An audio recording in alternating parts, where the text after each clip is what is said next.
What's up, you guys? So I dragged Reece back on so that we could all hang out together. Oh, look, I popped right up. Got a notice. Hope you guys had a really good weekend. I know it's been a long time since we had Reece on, so I thought we'd just do like a random Q&A and see whatever, whatever comes up, comes up. Okay. It can get weird. I'm just kidding. One thing we were talking about like right before we jumped on was Game of Thrones. Are you guys all excited for Game of Thrones? Do you know what that is? Some people have no idea. Some people have never seen one episode of Game of Thrones.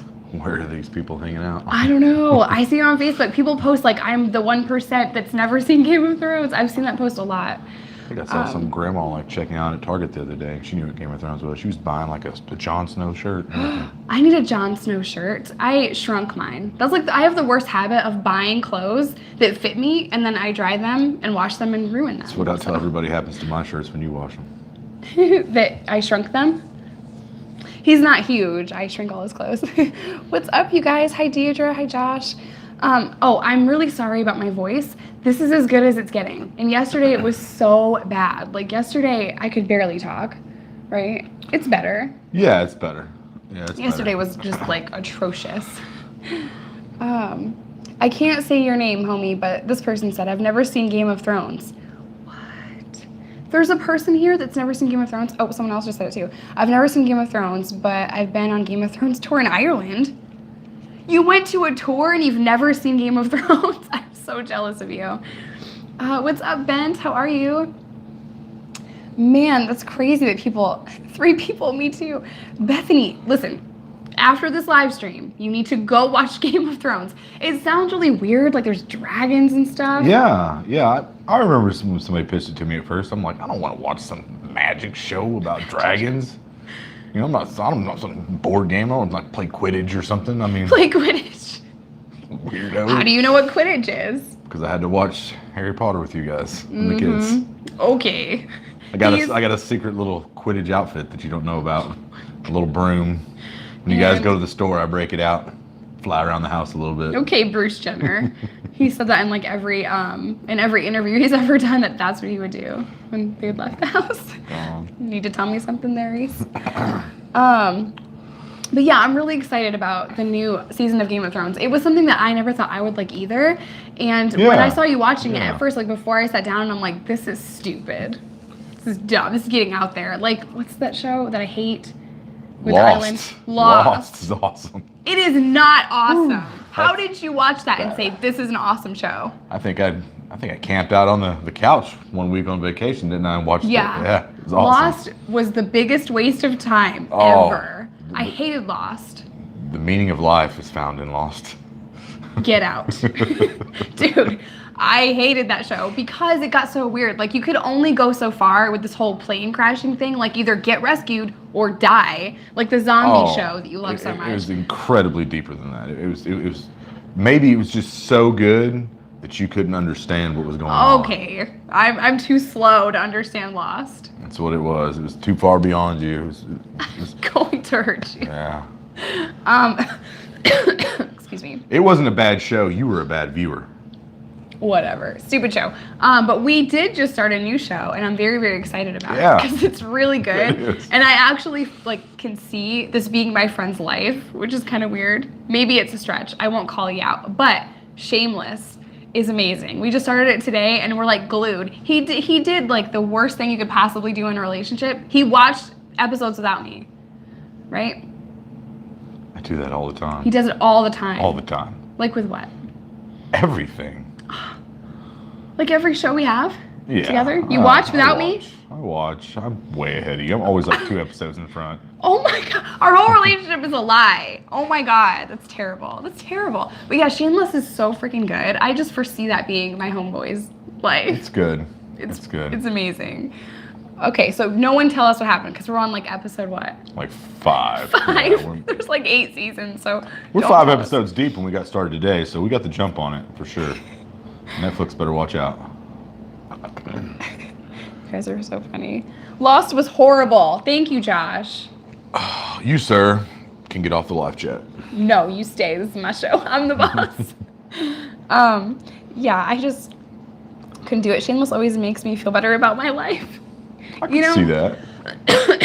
just to say, like, just to take like a serious turn here, what's that saying about the problems? You always say it better than I do.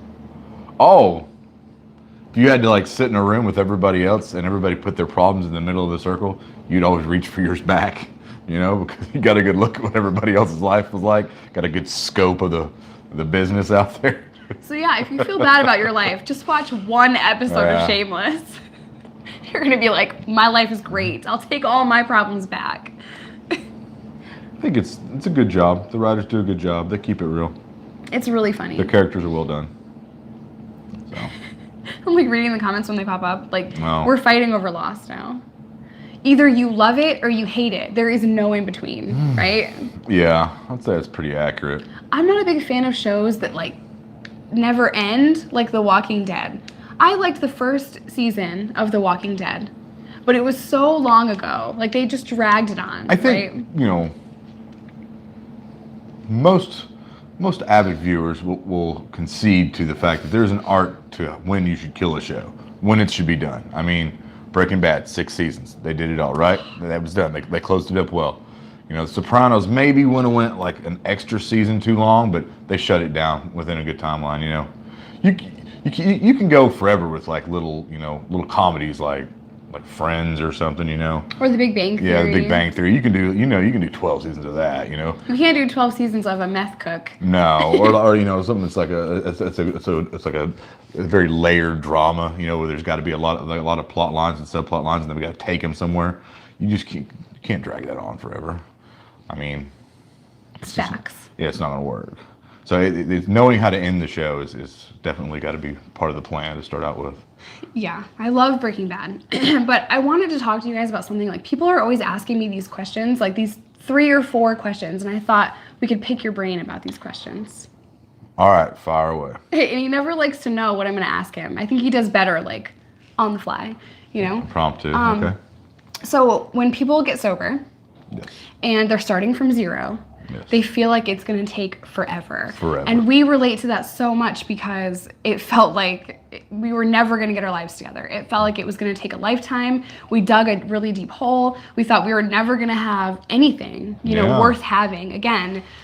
So just Reece's background, he owned a trucking company. He owned his own home. He owned 2 BMWs. Like he was living the dream. It looked on the outside like he had it all together, when in reality he was struggling with a very heavy meth addiction, and his company was just tanking because of the recession. So if anyone hit rock bottom, it's this guy. And then he burned his face off. I lost it all pretty fast too. Yeah.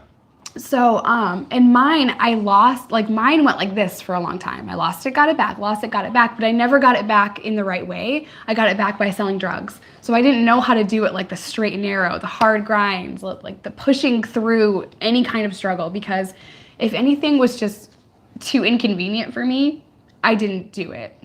I didn't like any minor inconvenience at all. You said the wrong thing to me, whatever. I wasn't about that life.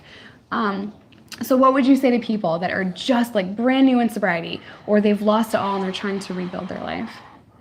I mean, we could give him like that cheesy slogan, the one day at a time kind of thing. It's trendy. That's good. It makes sense. It does, but there's more to it. Yeah, there is. It's definitely a little. It's a little bit more complicated, but at the same time, we don't want to like chop it up and make this thing more difficult than it has to be. Keeping it simple does seem to work well for most folks. I mean, we always quip back to that. Was that there was a Bill Gates quote that we liked. Mm-hmm. It was you overestimate what you can do in 2 years, but underestimate what you can do in 10.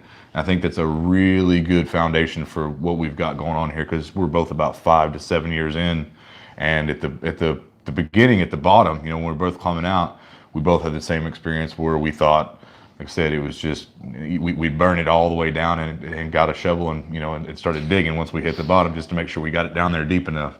And it does. It starts slow. It's all the little things. It's all the small choices.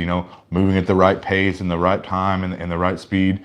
All those things build up momentum, and life's about momentum. So I think that's why they always say that first year is really difficult, because it's about generating momentum, and it happens so slow, and all those little increments are very choppy and very, they're very, very small steps. And then once you kind of start to hit your stride in year 2 and year 3, you've got some momentum behind your back. You start to establish things. You have a car payment. I remember not having keys. You know, I mean, I know it's a very awkward thing. I think somebody else has brought this up, you know, before that, you know, when you have nothing, when you don't have a car and you don't have a house, you don't have a PO box, you don't have any keys, you know. And now you remember you look down and now you've got a keychain because you do have these things like it's very random and small things like that. I mean, you know, it's like having a wallet. You know, when you check into rehab, I had $1 in my wallet and an ID. That was it.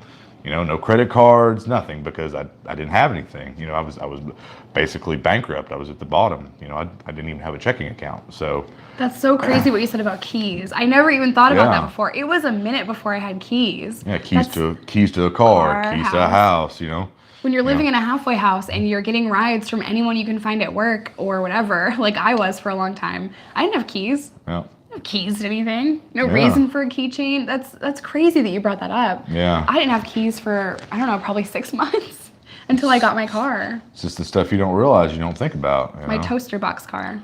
You know, like I It's a said, good car. I did see some questions okay. I wanted to get to.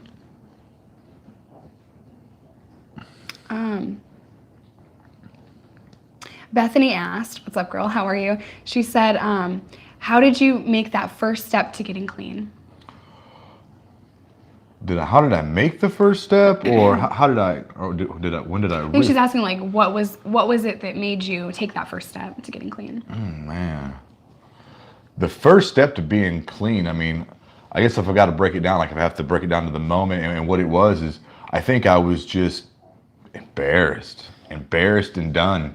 You know, I think that, you know, that sick and tired of being sick and tired. I mean, you can throw some of the 12-step, you know, analogies out there, but it was something like that for me, and just being really embarrassed and broken down. And I think, you know, tired of what I was doing and what I'd let myself become when I knew that wasn't who I was. When I really hit that moment and thought, what are you doing?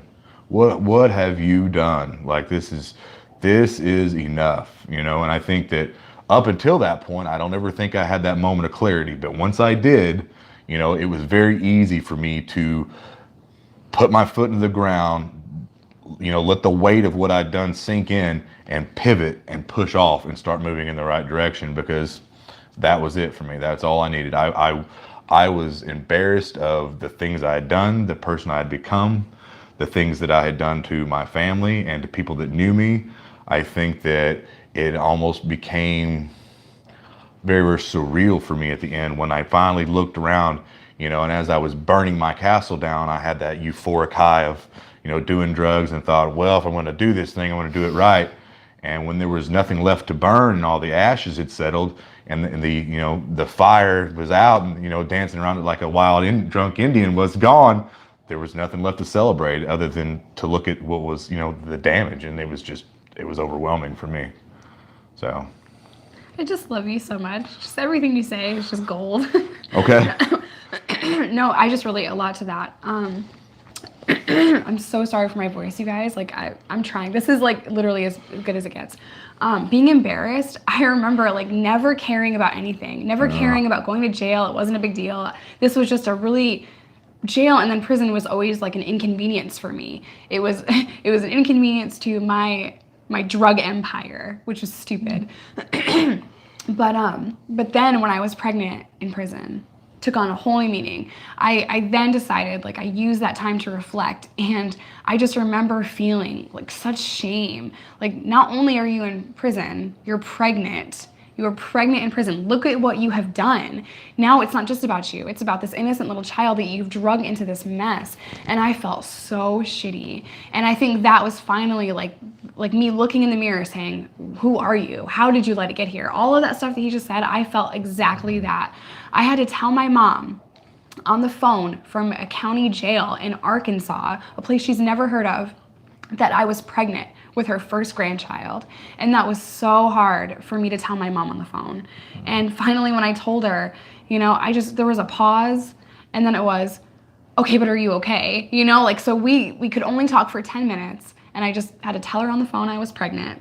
And she knew nothing really, just my letters. I couldn't call her frequently until I finally got to prison when I was like 6 months pregnant, because the calls were just so expensive that I just couldn't afford it.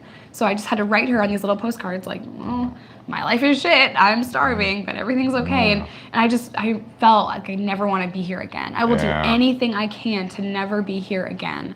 Now my life is not about me, it's about my daughter, and I have to change my life. And some of that, I think you can probably relate, because I know we've talked about it on occasion, and we always try to circle back to it. It kind of keeps the realness of what we've done, the reality. It gives us a small check if we circle back to it. So we do it kind of often here at the house, But I think once I reached the point that I was embarrassed and I didn't like who I was, and I had done all these things and I had to become accountable for them, what really upset me is the way people treated me when I started thinking about it. I think that I was really upset with these people, to tell you the truth. I think a little part of me thought, I won't say it on YouTube, but I thought, I just cannot believe you're treating me this way. And I didn't even associate with the fact I'm being treated like this because I've behaved like this. And it, being part of my personality and being who I am, and I was unwilling to accept the fact that I was going to let life and let people deal me this hand and treat me this way. I thought, I'm going to see you on the way back up. On the way back up, I'm going to wave at you when I pass you. Don't you worry about it. You just keep right on with that. And I think that that was probably the second step to being my motivator to get it back together, because I just, a part of me just could not let myself sit down there at the bottom and be it self-pity, be it too much self-pride, whatever you want to call it. I just thought, wow, I just can't let people treat me like this. I can't go on like this. Hold on one second, let me put this back on. What? You were me. This is why we get along so well, because I was the same way. So everyone in prison told me I could not get my daughter back. I couldn't do it. That's never gonna happen. And I couldn't think of what I'm gonna do when I get her back. I couldn't think that far ahead. I couldn't think of a year down the road, 2 years down the road. All I was focused on was my next court case. What can I accomplish in this amount of time? And then this amount of time. Can you guys see my hands? I talk with my hands. What can I accomplish in these little brackets, right? Wow. So everyone said, if you lose your daughter to DHS for 1 year, you will not get her back. I had inmates, and then eventually halfway house people, and then people at NA meetings would tell me the same shit. Caseworkers told me the same thing. Everyone told me I couldn't do it. Everyone doubted me, and that just fuels me. Like, you're not gonna tell me I can't do something. Wow. So I pushed so hard, and then I just remember, okay, I accomplished that goal. I got my daughter back. Yay! Now what the hell do I do? And I had to create a whole new plan, because I didn't think that far ahead. I just thought, get baby back. And that's all. I was just laser focused on that. And like I said, part of those, those little increments of those small, it's about goal setting. And I think that, they don't cover that enough with people that are probably either in recovery or trying to get their life back together, or trying to overcome, a large setback. That it's learning about how to set goals and how to keep yourself motivated, and to set the right kind of pace. And if you don't like the narrative around you, you have to change that. You have to take ownership of it, and doing those little small increment goals, like I said, allows you to build up momentum. And once you have enough momentum and the wind behind your back, you can start setting those annual goals that we talk about. What are we going to do this year? What are we going to accomplish next year? You start having your vision gets a little longer, and you're able to do that once you, like I said, you build up that momentum. And I think that they should probably work on that more with people. Yeah. I'm so sorry. I'm so sorry, you guys. Yeah, they do need to work on laying out a plan. If the plan is to get a job, how are you going to get that job? If the plan is to get a house, how are you going to get that house? Not just oh, these are the things I want. Because if you just say, I want a job, I want a house, I want a car, that's just a wish list, okay? Yeah. So you have to set all of the entire plan, how I'm going to go about doing this. And for me, it was, okay, I need a job, but I need an ID before I get that job. Yeah. So I need a birth certificate and a social security card. Now I'm backed up a few steps. So you can't let all of the things you need and all of the goals that you have when you're brand new to sobriety to overwhelm you, because it is so overwhelming. And I know so many people that just get frustrated because they don't have it all in the first 2 months. That's what it is. It's, it's by keeping those goals controlled and regulated that you don't allow yourself to become overwhelmed. Because even when you're trying to put your life back together, there's some tasks that, for the everyday average person, they could put 2 or 3 bullet points down And those are very easily things to accomplish. What you don't understand when you've hit the bottom and there's nothing left and you're trying to claw your way back out of it again, those 3 bullet points that you're talking about can be very layered. There's subcategories to all the little tasks you have to do to achieve that 1 bullet point. So I think at first that's why a lot of people do struggle, because they're trying to do too many things. Yeah. And they're trying to accomplish too much in too quick of a time. Like that, it goes back to that saying, you're overestimating what you can do in 2 years.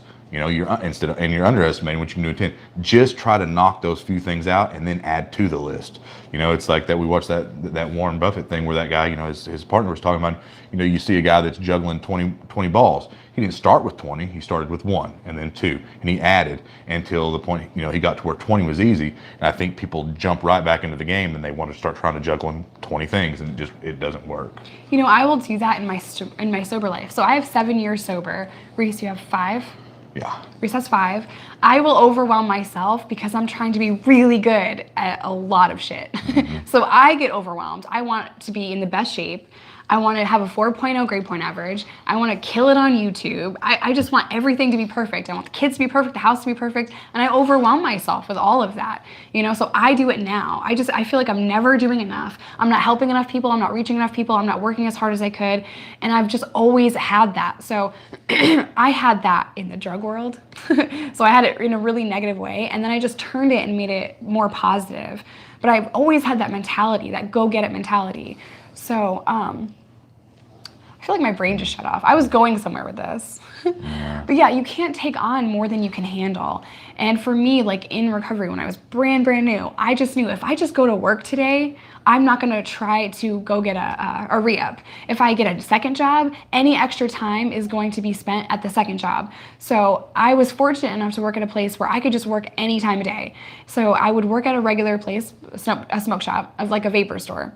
And then at this telemarketing job, I knew I could come and go whenever I wanted. So every single time I was not on the schedule, or I was off at like 4 p.m. or 5 p.m., I'd go to my other job and fill in until 10 p.m. So I was just too freaking tired. So sometimes I would just straight up lie to myself. Tomorrow you're gonna get a re-up, and then next week you'll buy a car with that, okay? So just tonight you're gonna go to work, you're gonna go to sleep. And then I'd wake up and I'd be like, well, I have to go to work. So I would like tell myself little lies just to make it in that first year. I'm gonna leave my job at noon today. Noon would come and I'd be like, okay, I'm gonna leave at 2. So it was really hard. Sometimes it wasn't even just about one day at a time. It was about freaking 1 hour at a time, Whatever Stay you gotta busy. do, Yeah, sometimes you just have to lie to yourself. I'm here because I wanna be here. I'm gonna leave in an hour. Then another hour goes by and I'm like, I'm gonna leave in 2 hours, Don't you do that with working out? Yeah, I do the same. You still do that? I lie all the time. You lie to yourself? When I don't want to do something, I just tell myself that I'll go through the motions. I won't really put a lot of weight on there. I'll just going for the practice to keep in habit. And then as I get in there, I slowly talk myself out of that and tell myself I'm not, I'm not a weakling, or stop making excuses. And before I know it, I've done the workout I didn't show up to do.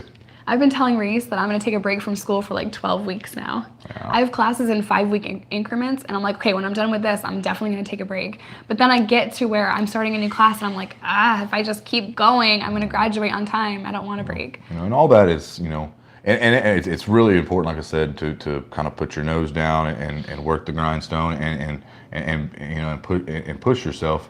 But a lot of life is setting the right pace. Yeah. You know what I mean? And I think that, we probably all struggle with that, even at different levels. And as we go along, I think I'm the same way that, Jessica is the one that tries to pull me back, because I can be so frantic with my pace and my goal setting. I mean, once I achieve something, I've immediately, before, the moment I've got the trophy in my hand, I'm thinking about how I can get another one. What's the next step? Where's the bigger trophy? And I think that, a lot of that is, like I said, is struggling to set the right pace, being realistic with the things and the timelines. You know what I mean? I think that when we do that, it can bring us back down to earth. And if we have good self-reflection and we can be honest with ourselves, it also keeps you from being lazy. So you understand that you have to accomplish things in a certain timeline. There's a time to reward yourself and enjoy that, and then there's time to get moving again. Yeah, I try to keep you realistic, but dreaming. You know. I'm the worst. I'm the worst. For example, we live in Chicago now because he got a promotion, and we were relocated here. Relocated. You know what I'm trying to say. So we moved here because he got promoted. Well, as soon as he had that news, he was already like, okay, what can I do to get the next promotion? And I'm like, can we just move first? let's take a second, take a deep breath, move, and focus on everything you have in front of you, because he took over an office that they were going to close, and now it's a successful office, so he's doing really well. And like I said, it's understanding that it's a marathon. It's not a sprint. You know, I think that if you can kind of keep that in the back of your head, at the same time, you have to have that little voice that you know, that's the flip side of that coin, that it's also still a race. Better keep running. It's also still a race. So, you know what I mean? Don't take a break at the you know, at the 5 mile marker and sit too long. You know, you do have to keep going. You have to keep running. Okay, so let's get to some comments. All right. We'll do a workout question, and then I'll go to some recovery stuff. Crip Rick, what's up, man? How are you? Question for Reece. I'm disabled and wanted to ask if you know any exercises, etc., to strengthen my upper back. What's your disability? I guess that's a good question. What would be easy for someone that... Upper back? Mm-hmm. I mean, let's assume Rick is his name. Mm-hmm. Let's assume Rick is in a wheelchair. Okay, is that what we're gonna go for? I don't know. It's hard for me to know. You know, obviously, if you've got some sort of injury with your spine, it makes it a little tricky working your back. You could do some seated low rows, some seated, you know, cable pull downs, some things that, you know, where you're going to have the most success. Anything you're doing, any kind of movement you're doing, is the mind muscle connection. Very much, if you any kind of back workout you're doing, I'm sure you can probably get some help, and there's probably some resources around you that you can find, you know, what works for you. But I'll tell you where people go wrong with the back, and where you can make the most progress is thinking about that back, thinking about that upper back when you're going through those motions, squeezing those muscles. It doesn't matter how much you're doing or how much weight you're doing. If you're really contracting and you're focusing on it, you're going to go a lot farther. I have to think about that too. Like, I have to contract my muscle, and I just think like, oh, just pick it up and put it down, because I want to get out of the gym. I hate the gym. Okay, I saw a good question a second ago. I gotta scroll up. The clock's wrong. Is it? I guess so. Okay, Rachel asked, did it make you sad when you were finally done doing drugs and drinking completely? Did it make you sad? It didn't. It didn't, actually.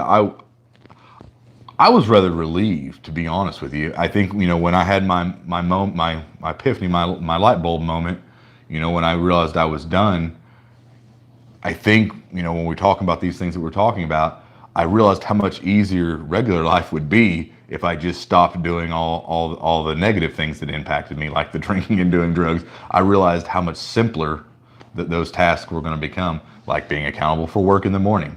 You know what I mean? Staying disciplined to the goals that I set, and, you know, that my achievements. I think it wasn't as much of a sad moment initially. It was more of a relief. You know, I realized that all these other struggles I was having in other facets of my life were going to become a lot easier. They were going to go away. So you couldn't even stay awake. No, I mean, you needed meth to function, to go to work. When you get to the point that, you know, even stopping doing meth is a problem, because you're not going to take a little sandwich and a nappy. We're talking you're going down for a week, 2 weeks. I mean, because you've been up for 2 weeks. Because you just cannot make it. Yeah. You know, it's not one of those things like you can muscle down some black coffee and pull it together. It's not a hangover. It doesn't work that way. So, you know, I was in that kind of state. So it wasn't doable for me. For me, I wasn't sad. If you're just jumping on, I'm sorry, I lost my voice.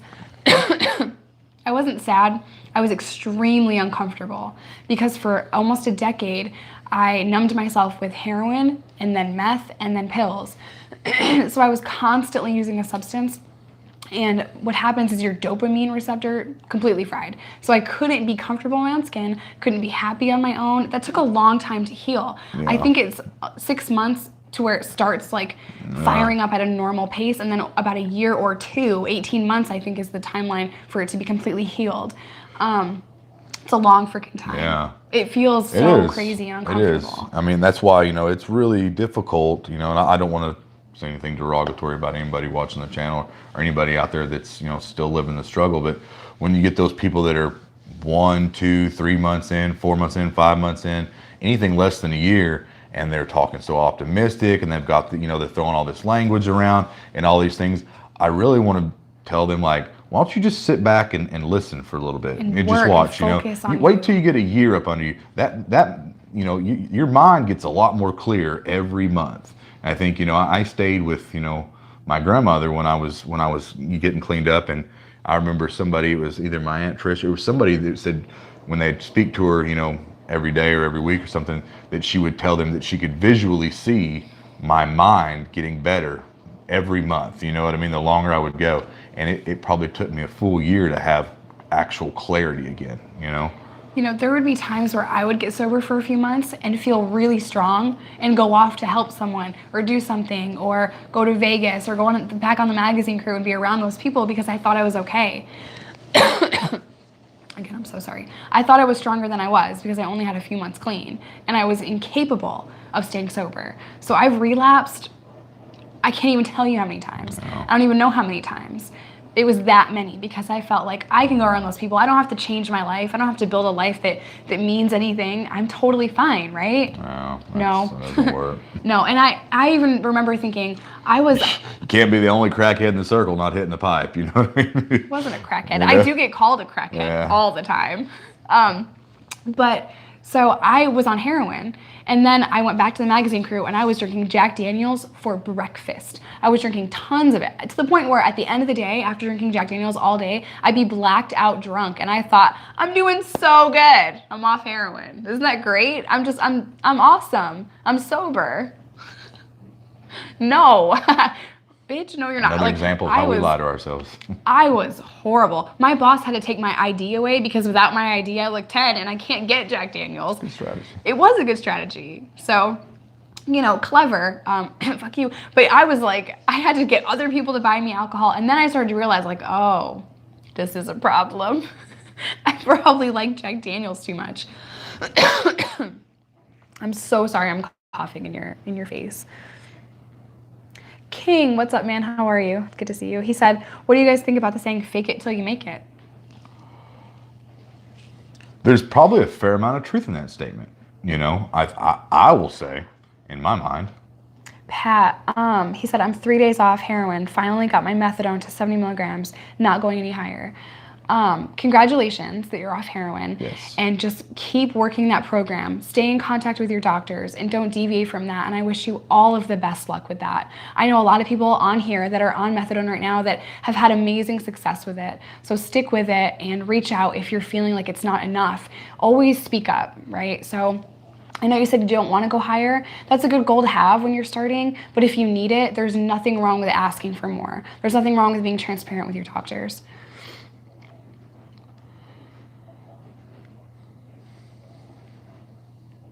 Rachel said, I had the laziest weekend. I was able to be a little lazy today.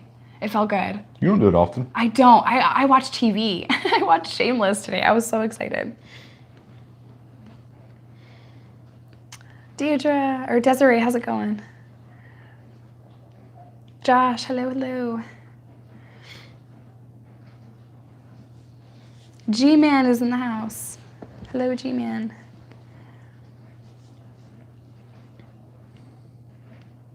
Someone said you need your own channel. And then Melissa Hunt said, have you ever thought about going into schools and giving them a speech? Why am I going to schools and giving speeches? She probably is asking me. Yeah. I don't know. You should. It's good I? to share. Yeah. I don't know. I feel like as a teenager, like I just think I associate it back with myself. Would I want someone coming in and would I want an ex-crackhead coming in and telling me not to do crack? You're probably more relatable than their teachers are. I guess there's some truth in that.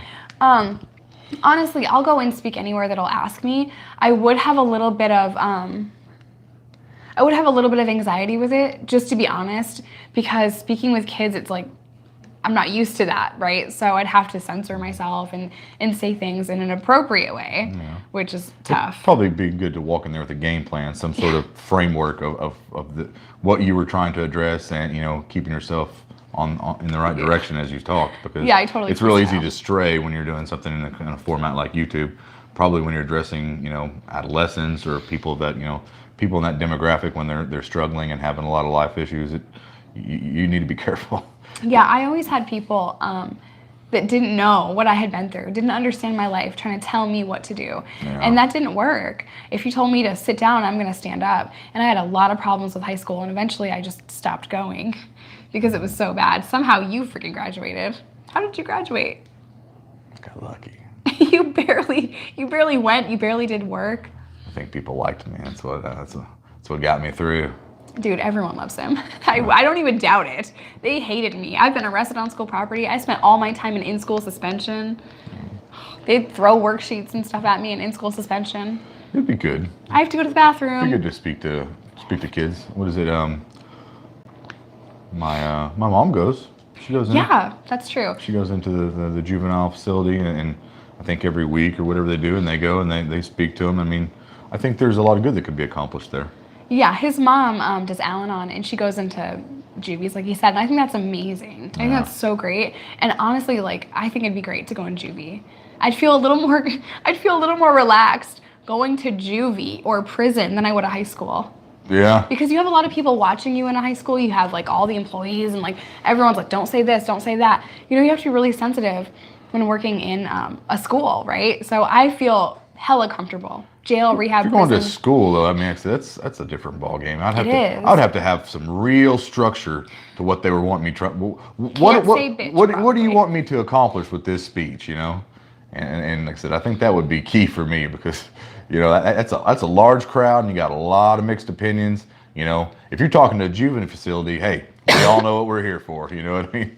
Lots of us didn't get a vote. You came to this room because you were forced. So you can address people in a manner that you're comfortable with there, and you can be very relatable because what you've got to say resonates with those kids.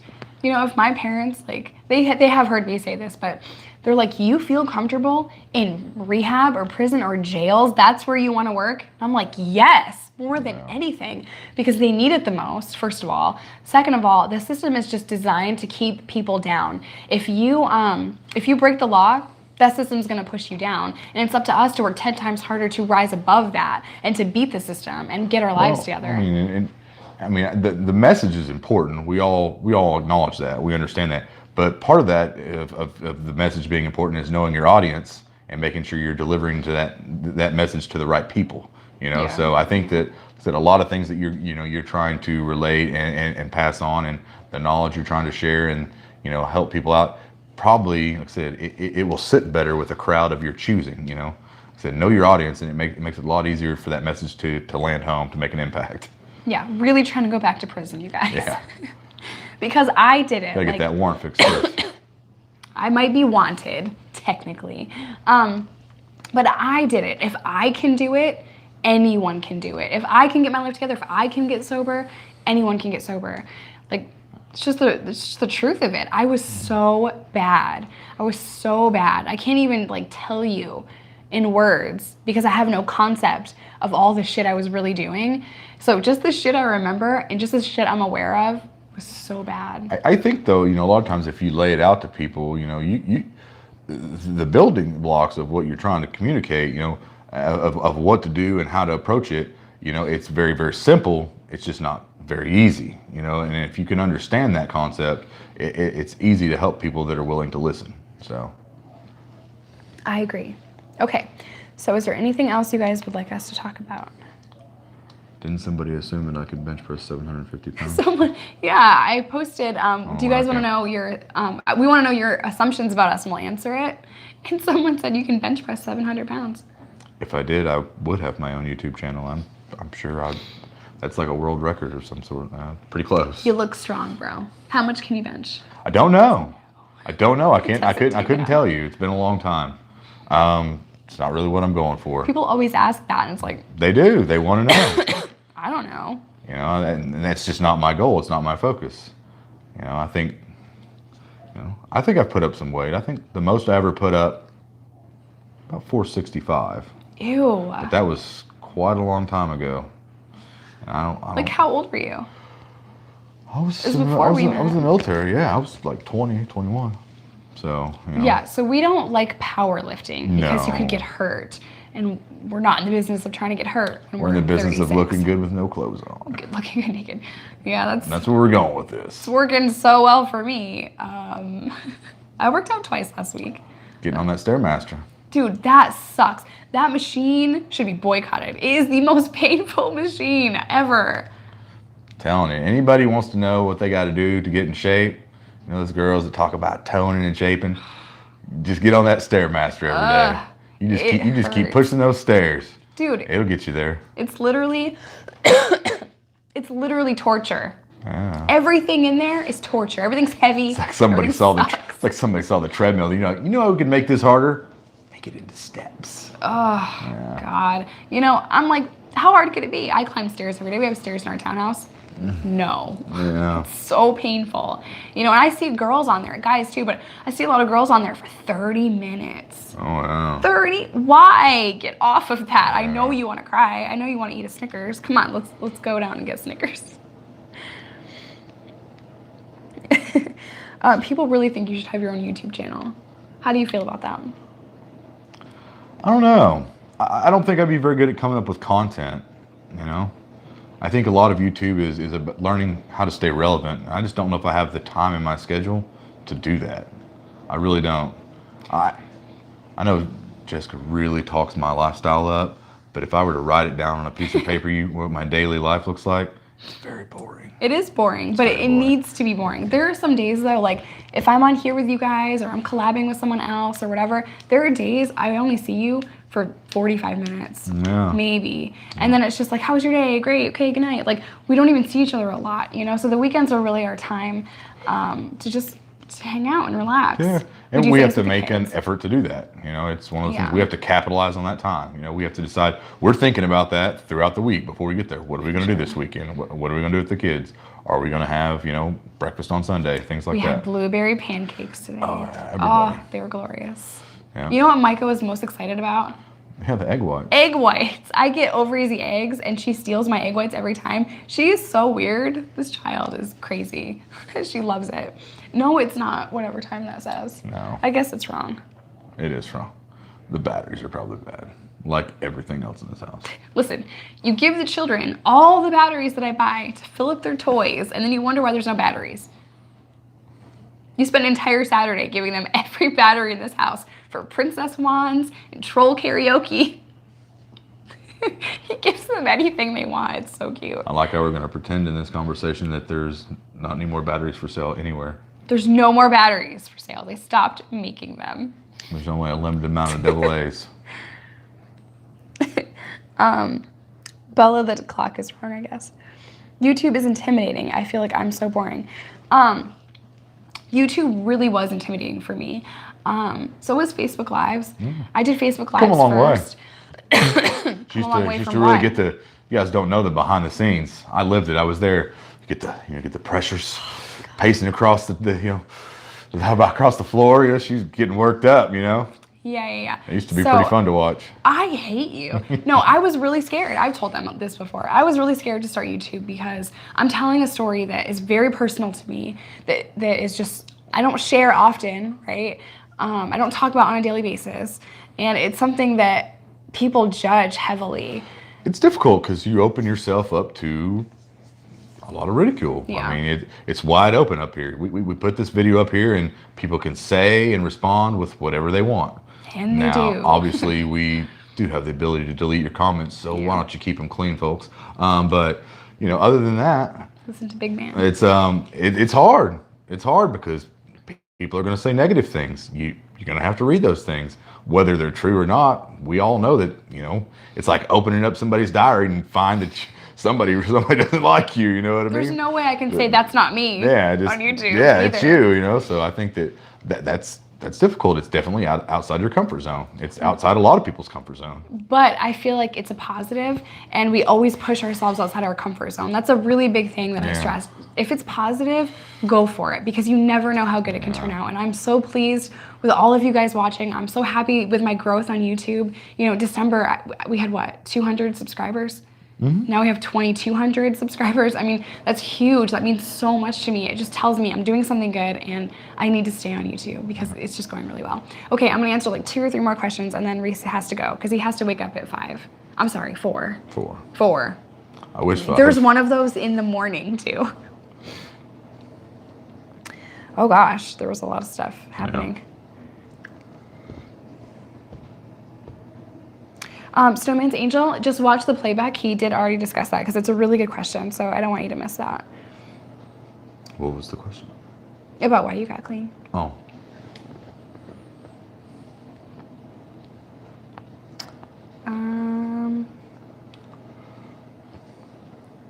See, Jess doesn't have a weight problem. She could care less. I'm actually trying to gain more weight. She doesn't. That's always the goal because She doesn't. I'm at 120 right now. I think 135 would be great.